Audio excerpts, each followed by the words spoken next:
Welcome back to Michelle Reads and Vlogs with me, Michelle, and today I am very excited to be telling you all of my most anticipated autumn releases. My first anticipated autumn release is coming out in a few days' time. It is A Study in Drowning by Reid. This is coming out on the 19th of September. I have both pre-ordered a copy from Waterstones, and I'm pretty sure we're expected to get one in a book box as well, so you can see that on an unboxing coming up this month or next. I actually can't remember. So A Study in Drowning is a dark academia based on an architecture student called Effie. She wins a competition to redesign the house of her beloved deceased favourite author. So this house is crumbling, the family want it remodeled or rebuilt, and she wins the competition to go and do so. But when she gets there, she is not the only person there. There is a literature student called Preston, and he is trying, or he's there to try and unearth the secrets that this author had to prove that they were a fraud. So obviously they are rivals because Effie, it's her favourite author. This chap Preston wants to say that he's a fraud. They start looking together at the house. They look at the letters, the books, the diaries that this author wrote to try and find the truth. But whilst they're there, strange things start to happen. There's dark forces, both in terms of people and magical, that are trying to work against them. And that's what we know. So this is a fantasy. It's got magic in it, slightly dark academia, and so far it's been quite well received by people who have done readings of ARCs. So there is a bit of hype with this one. I'm looking forward to having a read of it myself. My second anticipated read this autumn is The Fragile Threads of Power by Schwab, and this comes out a week later on the 26th of September.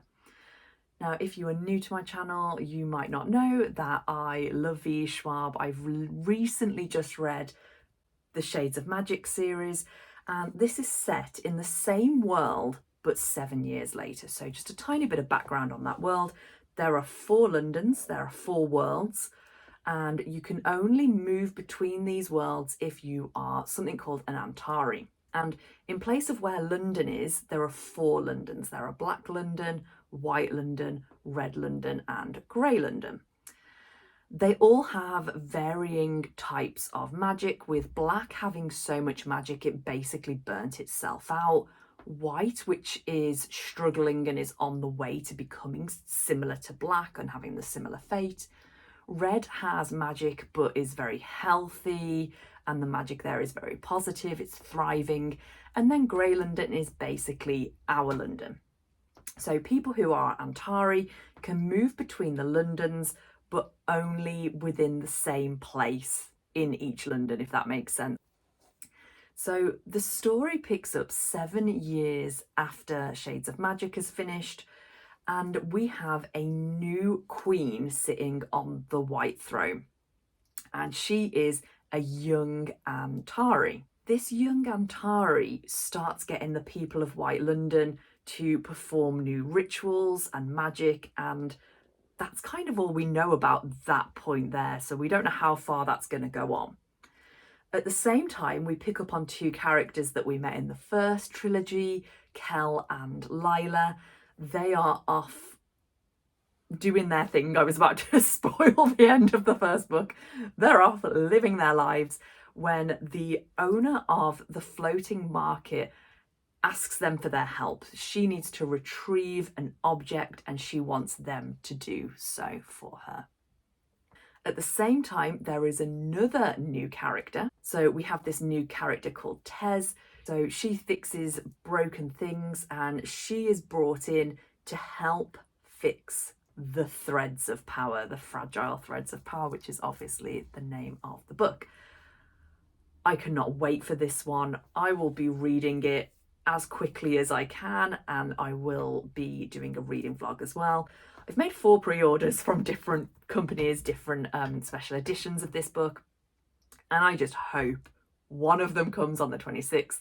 If it does not, I will have to rush to a bookshop to buy it. Yeah, so I'm really excited for this one. The next anticipated read of autumn is The Wake-Up Call by Beth O'Leary. This also is released on the 26th of September, so you know I'm not going to be reading it straight away, as I'm going to be reading The Fragile Threads of Power. Hopefully I will get into The Wake-Up Call pretty soon afterwards. So Beth O'Leary, if you've not read any of hers before, she writes feel-good, quick, fast-paced reads, and really like her previous work. The Wake-Up Call follows 2 main characters. We have Izzy and Lucas. They are working in a hotel, and it's the busiest season of the year, but the hotel's not doing too well. It's kind of falling apart. They don't think it's going to last through Christmas. They think that the hotel will have to close down. And somebody loses a wedding ring when they're staying at the hotel, and they get the ring reunited with the owner, and management think that this is great. It could be great publicity for the hotel, and there are 4 other rings in lost property. On a side note, I don't know how realistic that would be, that so many people lose their wedding ring. Does this happen? I don't know. Anyway, back to the plot. So there are 4 wedding rings in lost property, and the owner of the hotel wants Izzy and Lucas to reunite these rings with the people that they belong to, so that they can get their story out there and it can be good promotion for the hotel.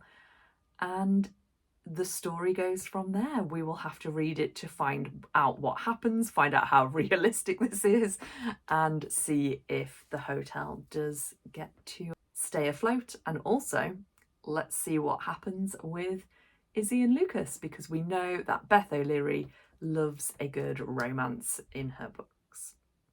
Fourth up, we are skipping October. I don't know why. Nothing coming out in October is really screaming to me that this is a must buy, must read now type of book. So we've done 3 from September. Going into November, we have Check and Mate by Ali Hazelwood, and this comes out on the 7th of November. So in Check and Mate, I would hope from the title we know that it's based on chess. We have Mallory, who used to play a lot of chess, but it kind of tore her family apart. So she's put it in the past. She's focusing on her mom, on her sister, on the rest of her life, until she is persuaded to take part in a charity tournament. So she does so. And in that charity tournament, she faces Nolan, who is a bit like the bad boy of chess, and she wins. She beats Nolan. Nolan is meant to be at the top of his game, and he's like, oh my gosh, what is going on? So he wants to play against her again.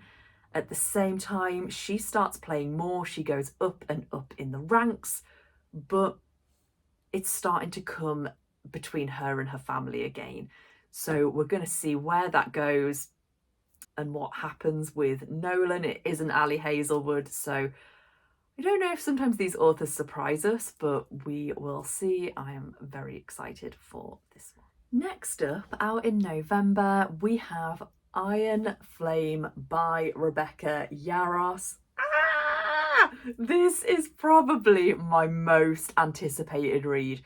Maybe on a par with Fragile Threads, maybe for the excitement factor a little bit higher. So this also comes out on the 7th of November, same as Check and Mate. Let's be honest, we're all going to be reading Iron Flame on that day. I have pre-ordered. Please arrive on the day. So Iron Flame, there is not a lot of synopsis out there. And if you've read Fourth Wing, you will know why, because that ending shooketh. Absolutely shooketh. How can they go? I can't even talk about it because I don't want to spoil it for anyone who hasn't read it. So all we've got for Iron Flame is the fact that obviously Our main character, Violet Sorrengail, did not die in first year of college. She is still here, and the story is going to carry on from there. And the main thing that we know here, the main tagline, is now the real training begins. So what is going to happen? I don't know, but am I excited? Absolutely. Get me that book now. Next up, we have the second book from Travis Baldree. After Legends and Lattes, we have Bookshops and Bonedust. This is not a sequel. It's kind of a prequel, but not fully. I think you don't have to have read Legends and Lattes to understand Bookshops and Bonedusts, or vice versa. We are following our same main character, our orc, Viv, and this is set in the time where she's still working, but she has an injury. So because she can't fight, she is sent to this quiet small town just in order to recover so she can get herself well and fit and ready to go back to work. While she's in the small town recovering, she spends a lot of her time in this cozy bookshop, and we follow her time there recuperating. But while she's there, a traveller in a grey cloak turns up, and there might be something there that she has to get involved with. As I said, I hope this is the same type of cozy fantasy as Legends and Lattes, because I devoured that book. I thought it was brilliant. So I will definitely be reading this one on the 9th of November, or soon after when it comes out. And on to my last anticipated read for autumn, and that is Sisters of Sword and Shadow by Laura Bates. This is also out on the 9th of November, and I pre-ordered this book months ago because I love Laura Bates. I love her non-fictional work, and when I saw that she'd got this young adult fantasy coming out, I was like, I'm going to give that a go, 100%. So what we are following here is the Knights of the Round Table, but they're women, not men. And they are fighting for all that is good for women and the rights of women. And I can't wait. I can't wait to see what this one is about, to see if we get into it, and to see what Laura Bates' writing is like in young adult fantasy fiction, because it's completely different. I've not read anything from her other than non-fiction, so that sounds really good and right up my alley. So they are my 7 most anticipated releases for this autumn. As I said, I've pre-ordered, I'm pretty sure most of these, if not all, and I am really excited to read them as they come out, especially Fragile Threads and Iron Flame. I cannot wait for these books. I'm going to leave links for every book mentioned down in the description, so if you're interested, take a look and let me know, what are you interested for this autumn? As I said, I couldn't find anything in October, which is really strange. So if you've got any anticipated releases for October, I'd appreciate you letting me know down in the comments. Otherwise, thank you so much for joining me today. I hope you have a good rest of your day wherever you are, and I will see you next time. Bye.